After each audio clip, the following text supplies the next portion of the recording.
Good evening, everyone. Welcome to the Majors and Quinn Facebook page and YouTube channel. My name is Annie. I'm the events coordinator at Majors and Quinn Booksellers, which is an independent bookstore in Minneapolis, Minnesota. If you're familiar with us, if you've been to our virtual events before, welcome back. If this is your first virtual event you're tuning into, thank you for being here. Thanks for your interest in tonight's author talk. We're very excited to have Meredith Hall here in conversation with Larry Watson, and they're going to be discussing Meredith's novel Beneficence, which just today came out, or soon is coming out in paperback. And we do have them at Majors and Quinn, and I will put all the information on how to get those in the chat. Speaking of that, if you are watching on Facebook or YouTube, you can log in and post a comment or a question in the chat function. We will be taking a few questions at the end of the hour, so don't hesitate to write down your question anytime so you don't forget it. Otherwise, just let us know who you are and where you're watching from, and we would really be excited to see how many of you are watching from places all across the country, because we're coming to you from all across the country. I am going to introduce our speakers quickly and then let them get on with the show. So first of all, we have here Meredith Hall, whose memoir Without a Map is a classic of the genre and a New York Times bestseller. It was named Best Book of the Year by Kirkus and BookSense, as well as Elle's Reader Pick of the Year. Her work has appeared in 5 Points, Gettysburg Review, The Kenyon Review, Southern Review, New York Times, and many others. Hall divides her time between Maine and California. And Larry Watson is the author of 11 novels, most recently The Lives of Edie Pritchard, which Kirkus called a riveting, intense examination of identity, violence, and female anger. His novel Let Him Go was made into a feature film starring Kevin Costner and Diane Lane last year, in 2020. He released his first full-length poetry collection, Late Assignments, in 2019. A native of North Dakota, Watson now lives and writes in Kenosha, Wisconsin. Meredith and Larry, thank you so much for being here. I'm so excited to hear you talk about this book and more. And I will be back at the end of the hour to start taking questions. So see you soon. Thank you, Annie. Thanks, Annie. Oh, it's great to be back in Majors and Quinn, even virtually. One of my favorite bookstores.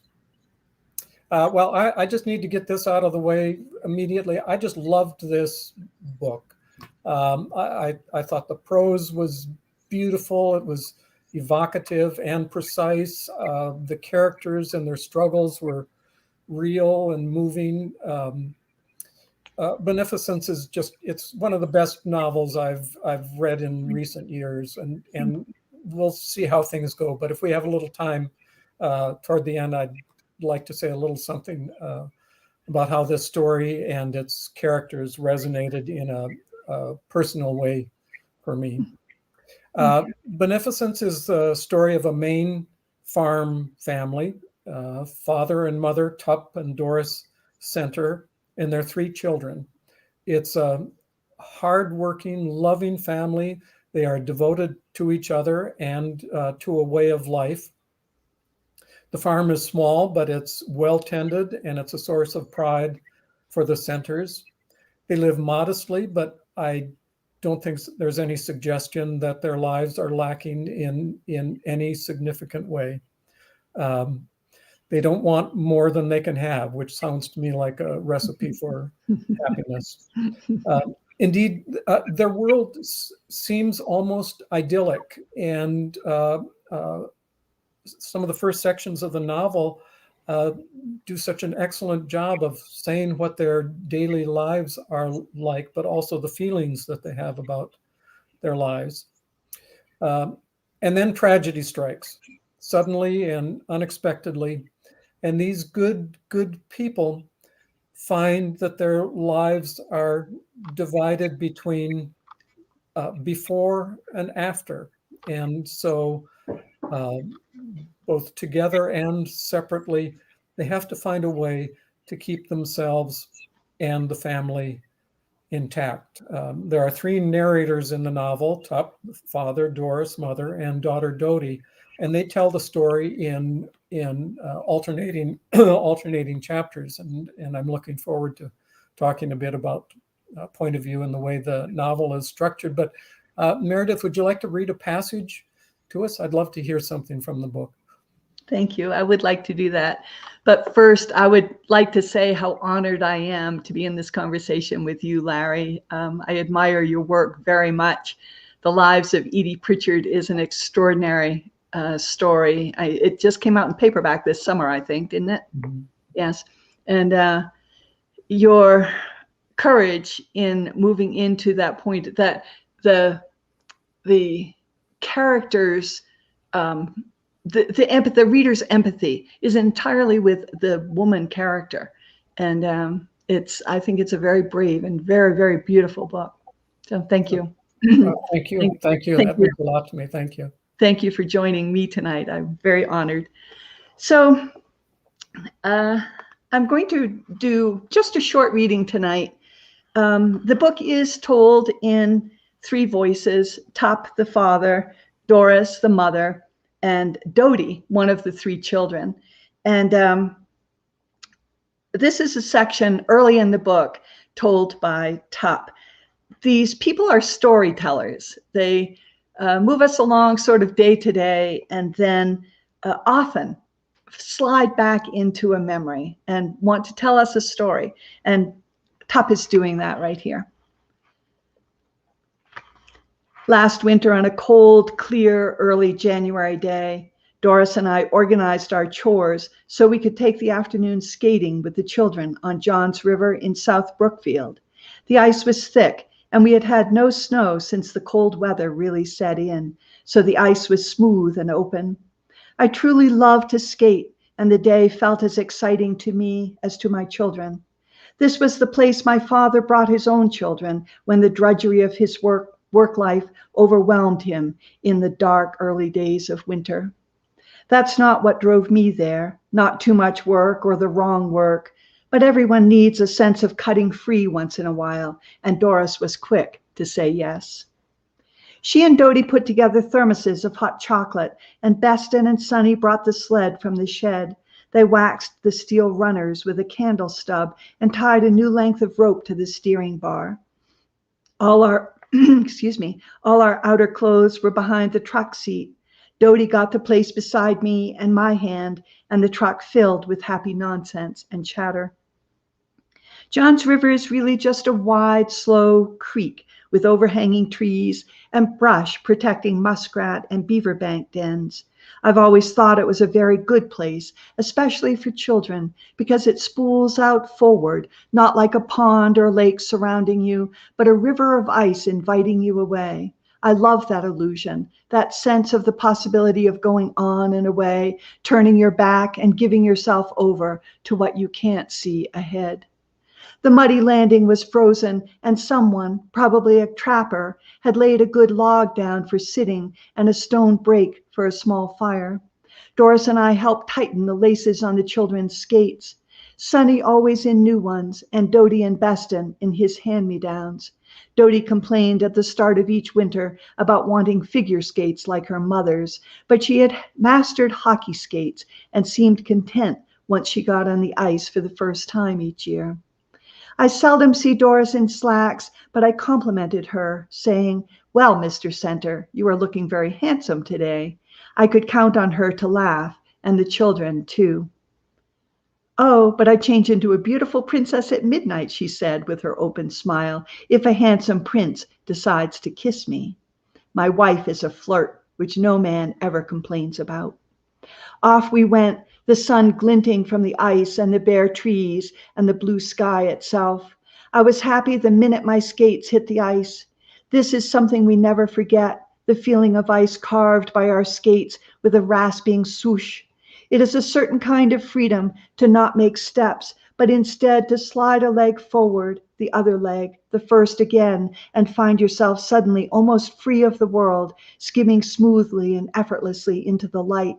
I felt a kind of euphoria, a real elation, and wondered for a minute if my children knew this kind of freedom yet. We circled each other, Beston reaching sometimes for Doris's hand or mine, Sonny and Dodie breaking away and swooping along, their arms outstretched, their faces receiving the clean winter light. No one spoke or called out, our skate blades scraping loudly. The children dragged the sled down onto the ice and took turns, 2 of them stepping into the loop of rope like a harness and pulling the third fast along the river in wide, sweeping arcs. And now they shrieked and laughed and taunted one another. I watched Doris pull out of their way and start her silent remembering of a girl's ballet on ice, the twirls and little leaps and hips swishing side to side to go backward. She smiled, embarrassed to be watched, but didn't stop, which pleased me. And I turned away and did my own remembering, the boy hard at hockey roaring low across the ice, feet pointing out to catch the ice and drive the body forward faster and faster. And when I gained a curve in the river, suddenly the sounds behind me became muffled, and I slowly straightened and focused on the simple, smooth glide of skates on good ice, the memory so strong I had nothing to say about it. And I lifted my face to the sun, and swoosh, swoosh, swoosh, swoosh, in rhythm, I followed the shining ice. The noise and shouts fell behind me. Daddy, Daddy, where are you going? Dodie called. And the memory of skating and this moment of skating became the same act, and I was gone. I let myself be gone, Dodie's call left behind. I went forward and I was alone. Swoosh, swoosh, swoosh, swoosh. The sun was ahead of me. Nothing was behind me. There were no reeds and no expectations and nothing waiting for me. The river curved right and left and farther right. A ribbon laid here for me alone. A crow called from the top of a towering old stave oak, and the sun shone purple against him. I did not rush, taking the river as mine, the silence as mine, the emancipating light as mine, my legs strong and the cold air now stinging my lungs, all mine with nothing secluding me or hindering me or binding me. And so I did not stop. John's River winds smaller and smaller, and finally I knew that I had come a very long way from my responsibilities, and I felt a pang of worry that grew as I turned and pushed my way back. Now it felt like hard work, and the worry grew to a guilt that was crushing and that I resented and resisted. The light had changed, a warning. And so I found my family seated on the log, the day gone and cold, the hot drinks gone, the truck keys in my pocket. Doris said nothing, and I resented that too. The children told me that they were very frightened that I had gone through the ice, and I said sharply, I didn't go through the ice. I have more sense than that. We rode home in silence, with no one's hand in mine this time, and although I knew that was a child's rebuke, I was not filled with sorrow about it as I might have been. Where had I gone, I wondered, that felt so distant from this family I love, and so sovereign? We are always forgiven, and we made our way again and then again to an afternoon of skating. But we never returned to John River, as if keeping me from it would preserve us from some sort of sundering. Thank you. Oh my, that's a wonderful passage, and it really says something important about Tup's character, and I think something comes out in that experience for him that sort of foreshadows something to come. And yes. maybe it surprises him a little. Yes, and frightens him. Yes. Yeah. There are a couple other moments in the book, in the early part of the book, where Tup is hit with a sort of a sense that he carries something inside him that is going to cause him to fail at this essential obligation of love with his family. He's the reader really doesn't believe his concerns are warranted, because he's an extraordinary father. He's patient and loves his family very deeply and works only for his family. His effort is only to make the family's life good. And so these doubts that he has are something that he's carrying. And you're right, they do in fact rise up as the book goes along, as this tragedy enters their life, it seems, in fact, there is a flaw there that he has sensed all along. Yeah. Yeah. He's so concerned about being a good man. Yes. And he is a good man, Yeah. but it's as if he puts more pressure on himself just by having that, just by saying that all the time. And I don't know if it comes from perhaps knowing that he is going to be judged by others. So it's not just what he feels about himself, but how he will be revealed. Yes, he does. He protests to us. He really argues to us throughout this book. I am a good man. Often that comes as, but I am a good man. Yeah. So I have to tell you, Larry, that I love that you say that he is a good man. I think he is. I think that Tup Center is a very good man, but he goes on to make really devastating decisions in the face of the struggles that they go through, and causes a lot of harm. And he knows it. He recognizes that he has caused harm. Yeah. Writers are always trying to get readers to believe, and one of the chief ways that writers do that is through their use of details. John Gardner called them proofs. And Beneficence is so rich in detail, and I found those about farm life especially vivid and convincing. And sometimes it's just a small detail in a lyric passage, as for example in what you just read, the waxing the skate blades, waxing the runners. So would you like to say a little bit about the source of those details and your use of them? And maybe this is just a long way around of asking, are you a farmer, or have you ever been? I did not grow up on a Maine dairy farm. Okay. I have been around smaller livestock, sheep, always had chickens around. The farm life, though, is something that's, I lived in a very small town, and the farming life is always there. And the children of farmers are in school, and, we would ride to the farm to buy our vegetables and our milk and that sort of thing. So farm life was very familiar to me.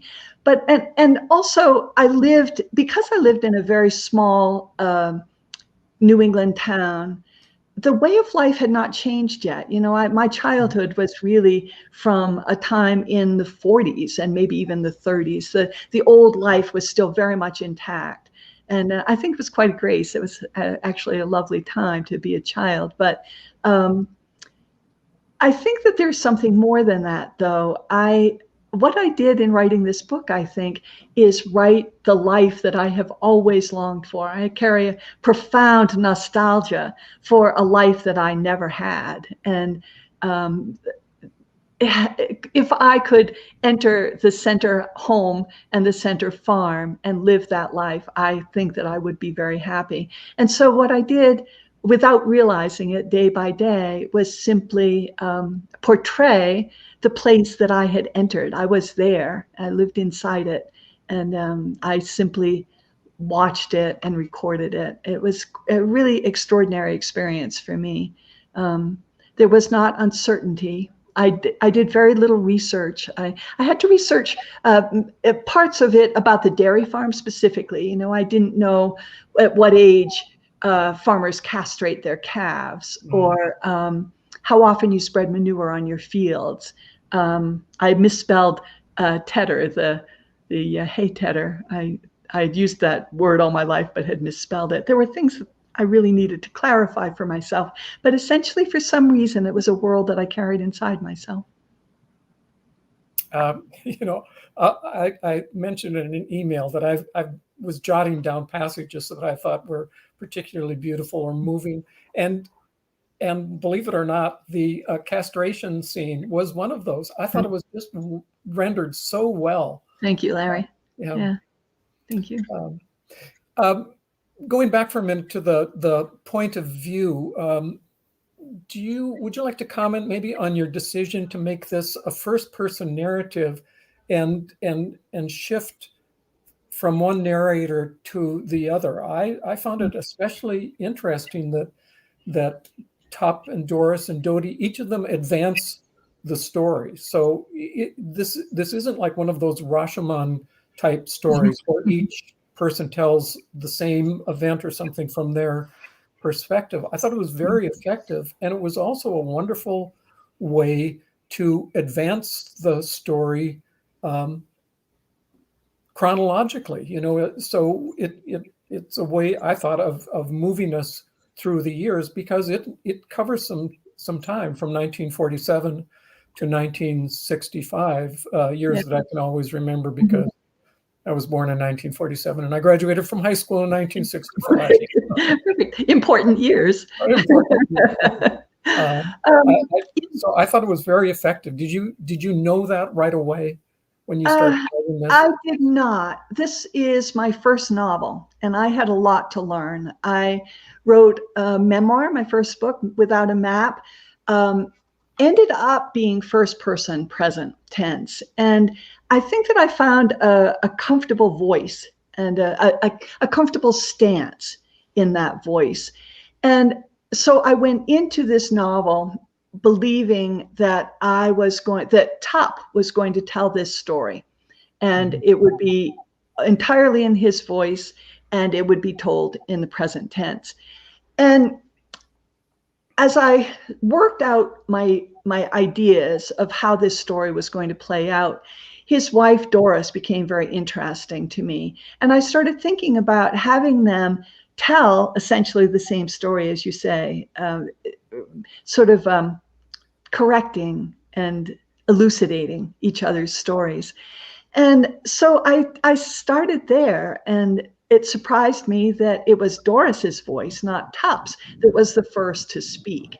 And I was not many pages into it before I realized that she had her own story to tell. She was not going to solely reflect on the life and motivations and flaws and gifts of Tup.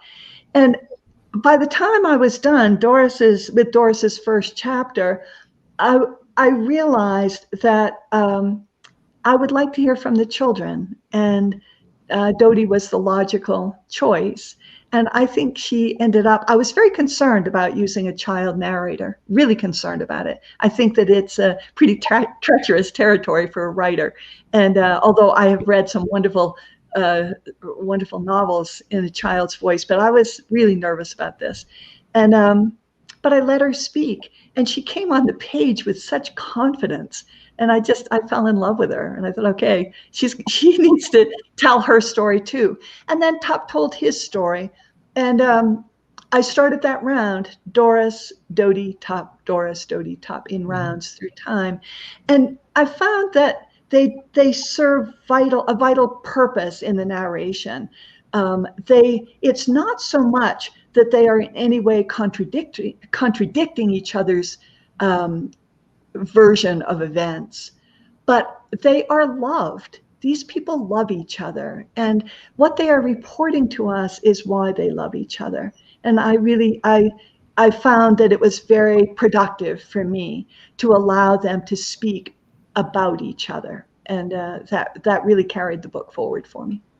Oh, and these people and their background, they could never say about themselves, and this is why people love me. Yes, I mean, that is just not in keeping with their character. Right. These are simple and modest people. Yes. Yes, very much so. Yeah. But really complex characters. Really complex characters in the best way. You mentioned something about both Doris and Dodie and how extraordinary Dodie is. Not long ago, my wife and I were having a conversation about what or who holds families together. And we could both think of examples of families that fell apart after a mother died. And Doris doesn't, but she withdraws into something that is almost like death. She's present, but she's not really. But the family holds. And I think it's I think it's Dodie. I think it's Dodie, the teenage daughter. Mhm. Her strength and her determination and her vision of what must be done are extraordinary, and she's willing to take on everything. She takes on everything, and she also is willing to take on some anger. She's the character who really holds her mother and father to task. It doesn't have a lot of effect for a good part of the book, but she's the one who speaks the truth to her parents. Says, you cannot do this. You are failing, and you can't do this. You know, we would understand Doris's state now as a very profound depression from grief. But there's something more than that going on. It's over a very prolonged period of time. And she does really, leaves the family, although she's physically present. She leaves the family. And she's aware of it. She's able to describe it to us, but she's not able to fix it. And I think that it's interesting to me that many readers talk to me about Tup's failures, which are, we can list Tup's failures, we know them, but Doris's failures are not on that list, which interests me because for me they are on that list. These are significant failures on the part of a mother, and she and Tup both really demanded something almost unmanageable from their young daughter, and she pulled it off. She did it. She did it. Yeah, she did. Yeah.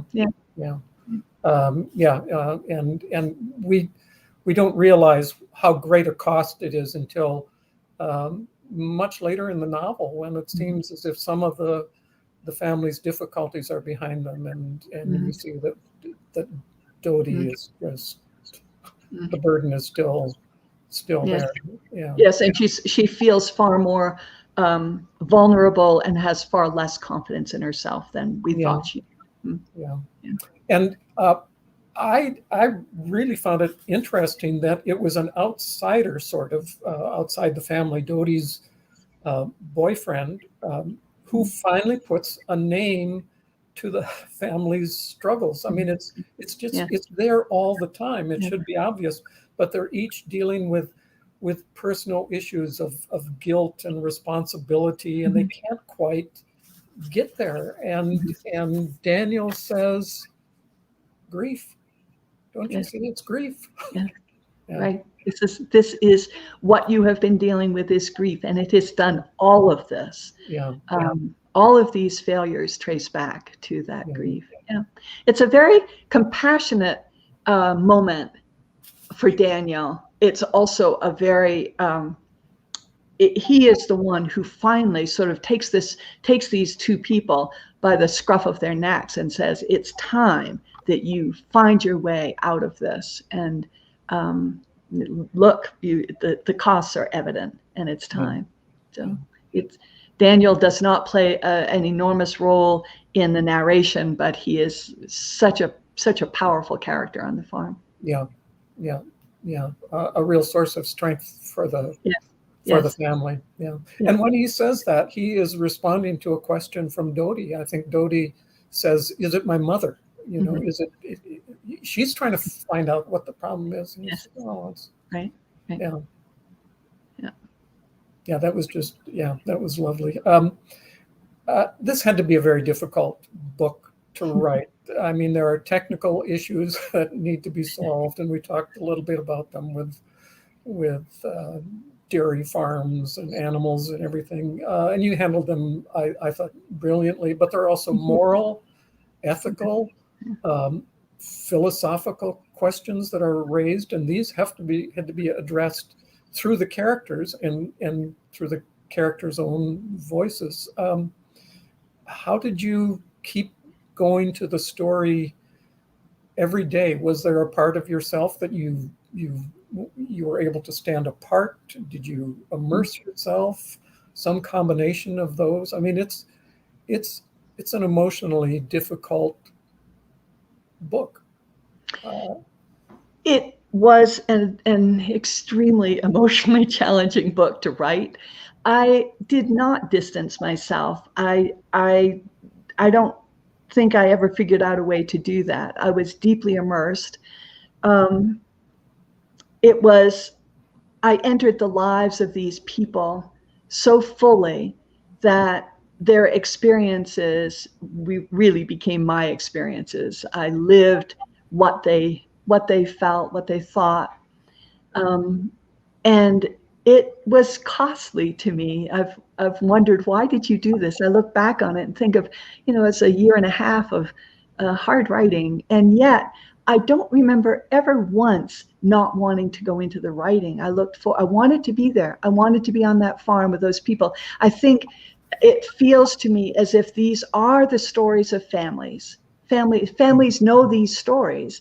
This is not an exaggerated story that kind of wrapped itself around these characters. This is a family, and families know all these things.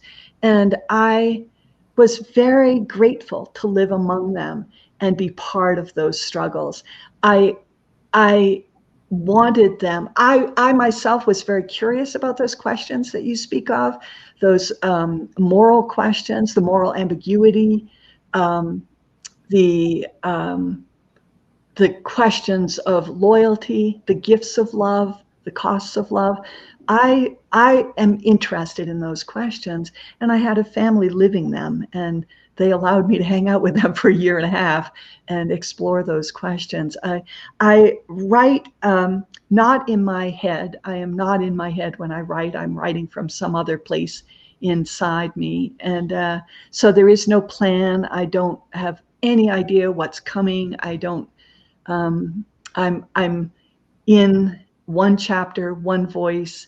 I work inside that and close it out. And that's pretty much it. I won't return to that. That's done and go on to the next. When I sit down to write the next day, I return to that completed section, look back through it, get my legs under me again, know where I am, and I go on from there. And it was very costly. I definitely had a very large emotional life for that year and a half, but I never regretted it. I never wanted to not be at that desk. Yeah. So, and I will say, when I was done, I felt a very powerful sense of my own grief at leaving these people. It was very hard. Really? Yeah. Yeah, very, very profound sense of missing them. I missed these people. They were so real to me. I missed them. I missed being with them. I missed being in the kitchen. I missed being in the barn. I wanted to be in the garden. And it was a very strange experience how fully I inhabited that life. Well, you saw them through a lot. You saw them through a lot. Yeah. But you mentioned earlier about liking that life. There's, in spite of everything in this novel, there are always moments of comfort, and that it often has to do with the farm, the house, the light, the family being together, even when they can't quite be together the way they need to be. Mm-hmm. Years ago, I was teaching a course in Robert Frost, and I think it was when we were talking about his poem, Home Burial. And one of the students in the class, she was an older person, a non-traditional student, brought in some research that said that when certain kinds of tragedies strike, marriages often come apart. There's often a divorce that follows. And I thought, oh, gee, that seems sort of counterintuitive. You'd think that they'd come closer together and that they'd bond to try to help themselves through this difficult time. But she said, no, it's not. Yes, I have heard that when illness or loss, death hits a family, very often even a strong marriage falls apart. I have heard that. It's too much. There's too much to carry, and they can't do it. Yeah. So you said before about your book previous to this was nonfiction and memoir. Do you want to comment on what that transition was like, what writing nonfiction is like, and then fiction, and what sort of demands each make on the writer, how you responded to those? It was a very interesting transition. I wrote my memoir when I was older, and so it was about my young life, and there were many, many years between those events and the time that I was writing them. And so I think that in many ways made things easier for me. But I wrote a very intimate book. I seem to write intimate books, and telling those stories was a process of recording things that I had never spoken before. So that was a very intense process for me to actually make the decision that I was going to step over a threshold into a silent room, and I was going to start naming the things in that room. And so the intensity of the experience for me there was moving from pure privacy about those events in my life to putting it on the page and binding it and sending it out into the world as my stories. I decided that memoir went out into the world. A lot of people read it. I traveled for a couple of years talking about that book, but because it was a memoir, I also talked about my life. And after a couple of years of doing that, I thought, really, I need to find my privacy again. And so I thought, well, I'll write fiction. And I think I had a sort of, how hard can it be, feeling. I had taught narrative writing in nonfiction and fiction for years. How hard can this be? I read a great deal. I'm on this. I'm going to be okay. And I make up stuff. Yes, that's right. And it did take me a very, very long time to find my story. I understood later that I understood at the moment that I hit on the story in Beneficence, that what I was looking for was a story about a character who does behave badly. I wanted to write about a man who makes selfish decisions, self-serving decisions. And I wanted to watch him. I wanted to see, how does he understand this? How does he explain these decisions that serve him and harm other people? And I thought that that's what I found in this early idea for this book. It turned out not to be at all what was going on. That's not who Tup was at all. But that's where I started. And what interested me about that was how a life looks, what actions happen in that life, and then how that character justifies those actions. So moving into it, once I knew I had my story, things I really was able to move along quite quickly, until I realized that these were very complicated people, and I had the obligation to really live inside them, which was a joyful thing. I really enjoyed living inside these people far more than I enjoyed living inside myself in that memoir. It was a process of such care and such obligation to these people.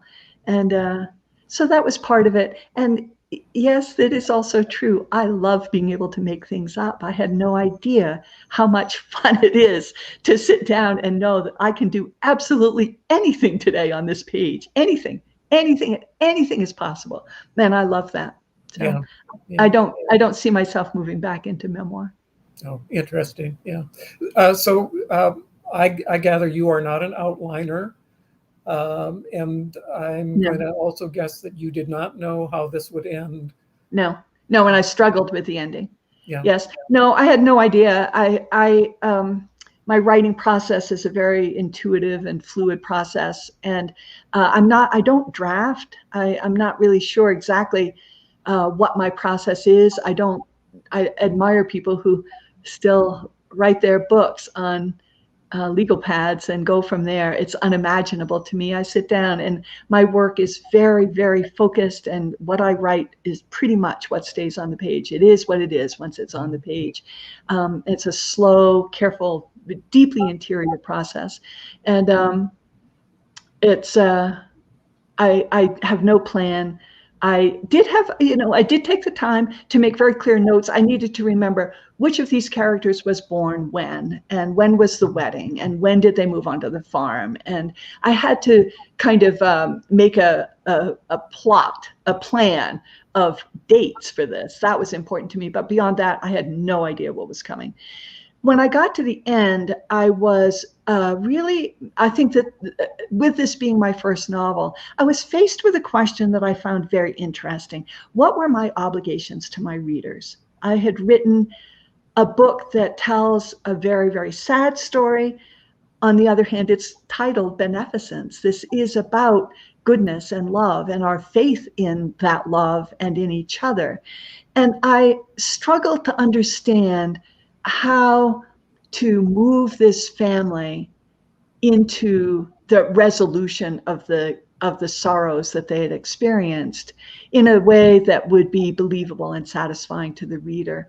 And I finally one day understood, oh, they do return to each other. They do return to that state of beneficence, but there have been costs, and they are changed. They are changed in very large ways, and those changes will stay between them forever. And once I understood that, then I was able to close out the book. Yeah. It seems to me that you also put extra pressure on yourself in this way, and that's that this family lives in a beautiful place, and the beauty of their surroundings sustains them, Yes. even when they don't know it. Yes. There are beautiful places they can go, even if, in the case of a couple of characters, they don't want to go there.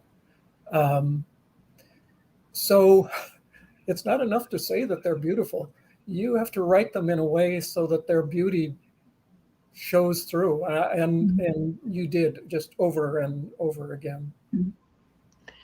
Well, again, I think that I know those places on this planet. This is a very beautiful planet, a very generous planet, and I am very familiar with those places and love them profoundly, and am grateful to them.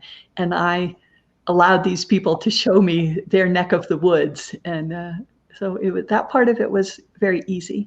It's I can't imagine writing about people without also writing about those places. Yeah. Well, I'm going to slip this in here. I mentioned that there was something about this novel that had a special resonance for me.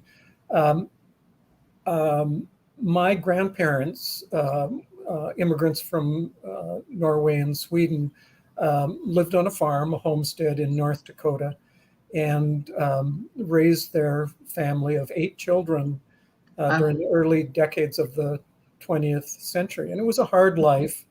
And it became harder when they lost their 2 oldest children, teenage sons, in the same year. One was trampled to death by a team of horses, and the other died of pneumonia. And my grandmother went away.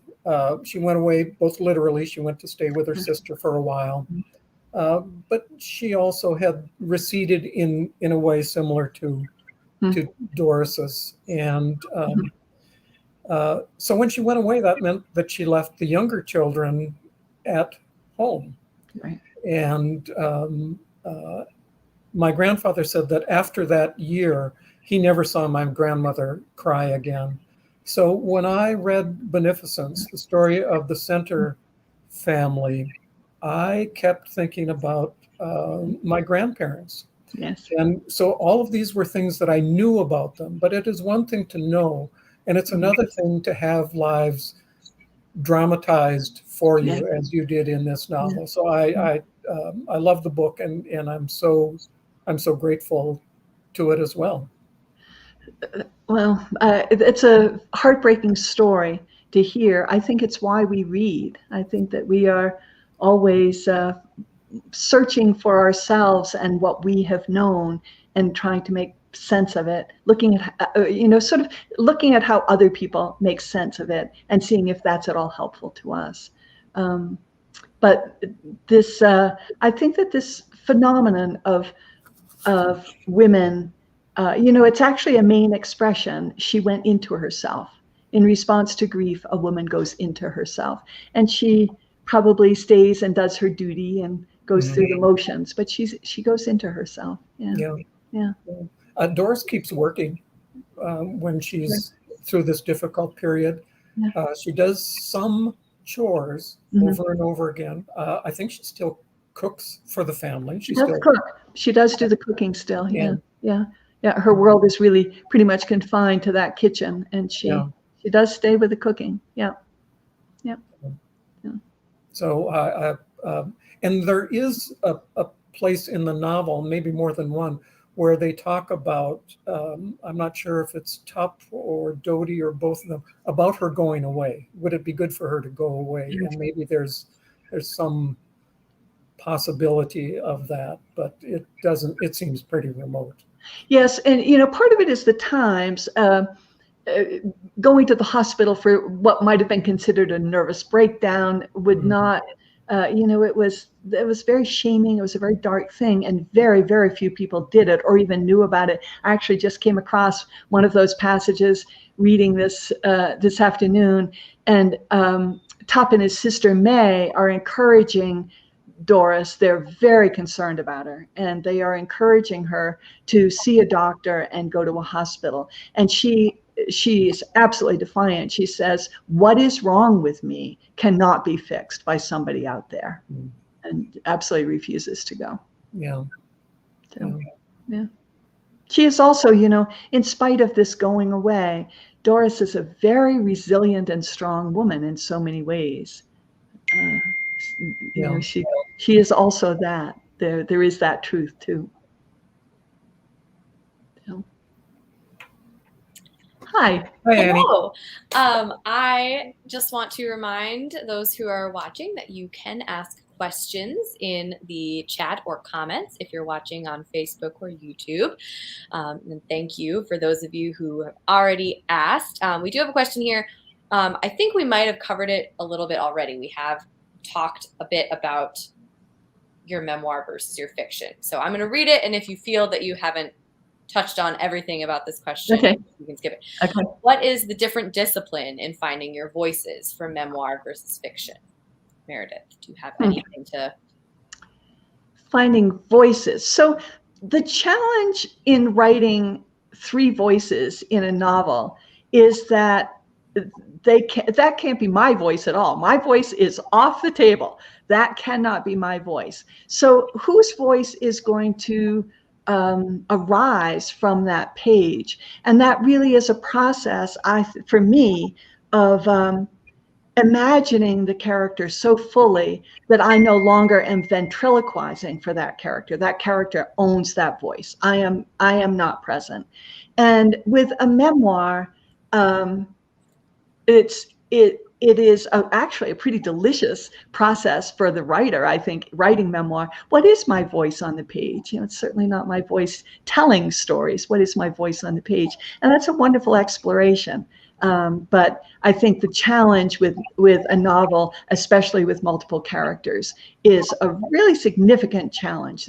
Your goal is to simply disappear and not be controlling puppets in any way. They have to find their way. They have to be born on the page and take it over. And it's a very intimate and exciting process.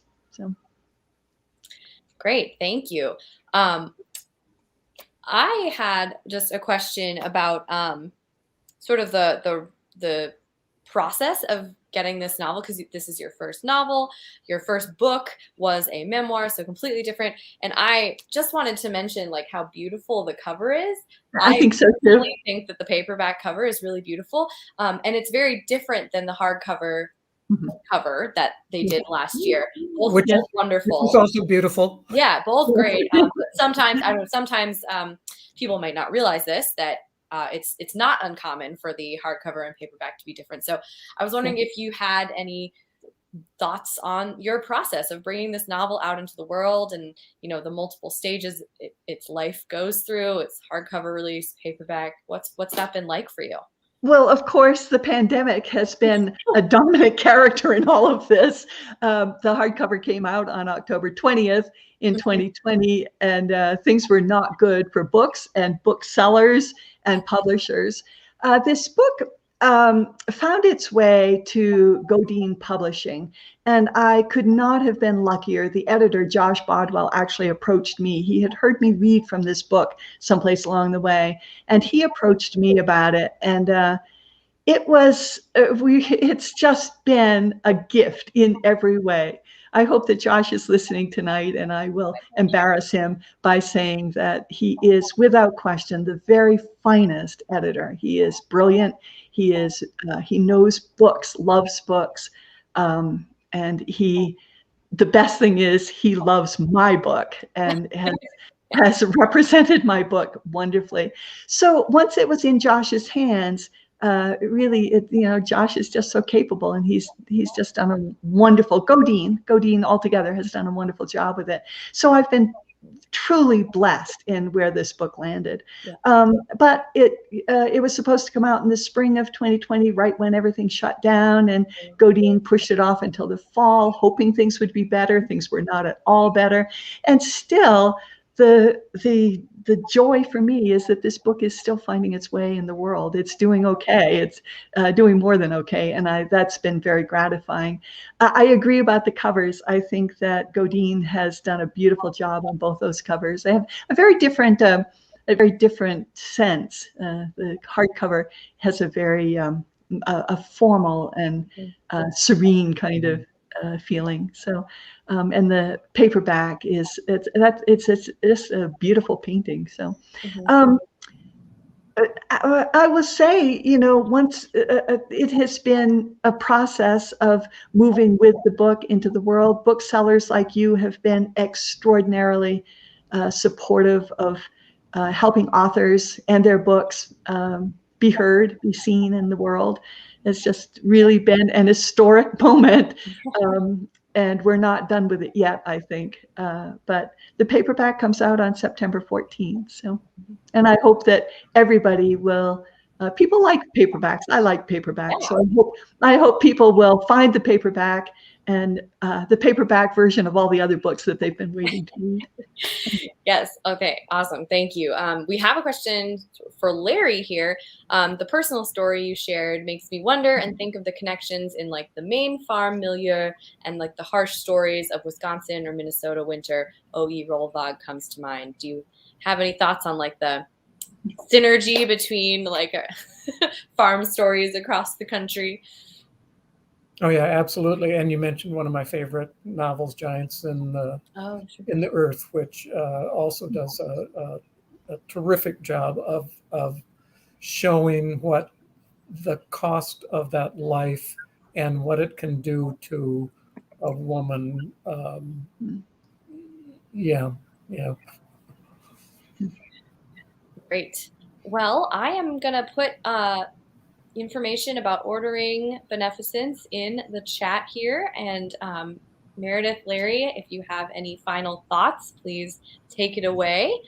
I am going to put the phone number for the store, which is the best way to order this book prior to its publication date, into the chat for those of you who are interested in the beautiful paperback that is soon to be out in the world.